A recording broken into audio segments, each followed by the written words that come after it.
My name is Marcus Sedgwick and I'm a writer. The books I write are historical fiction in some ways, but there's usually an element, most of them have had some element of fantasy in there as well, maybe a small magical element as well. This is the starting point for the next book of mine that will be published.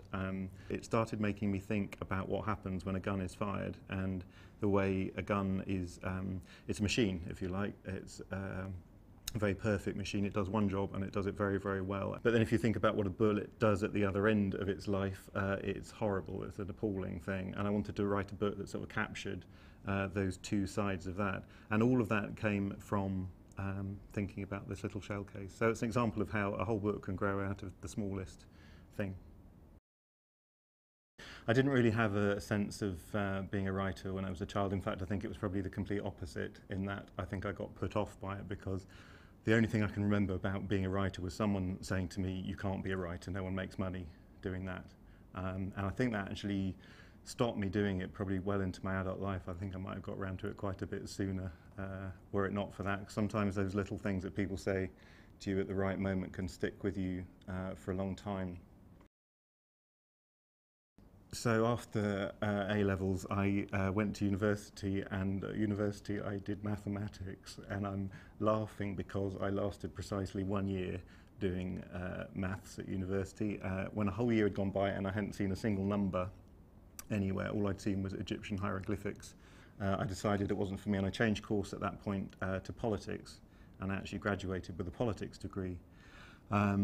And the reason I chose politics was simply because having got to university and spent a year getting established there, that was the most interesting course I could change to at the university that I was at, because they didn't have an arts faculty.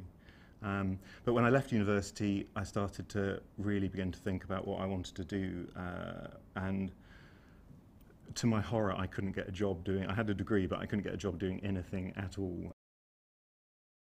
I don't know what I would have done if I'd have thought more carefully about university. I think in retrospect, you know, if I'd had more guidance when I was younger, there were courses that, by the time I graduated, there were courses like archaeology, art history, other things that I think I might have wanted to have done.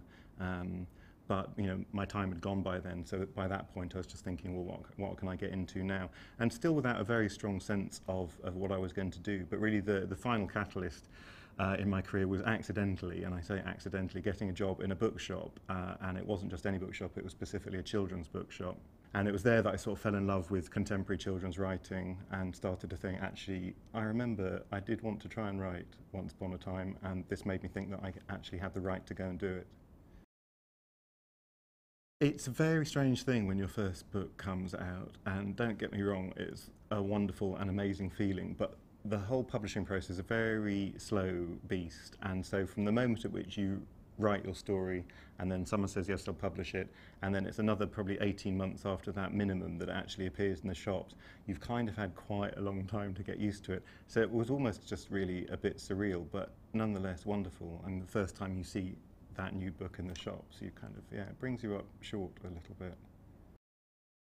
At the moment I'm starting to try some other things. I'm developing a screenplay that will be an adult film, and I'm starting to think about writing adult novels instead, because I just feel that's where I'm headed. I also want to try and get into writing graphic novels too, because I think, again, that's another new exciting area that a writer can work in these days.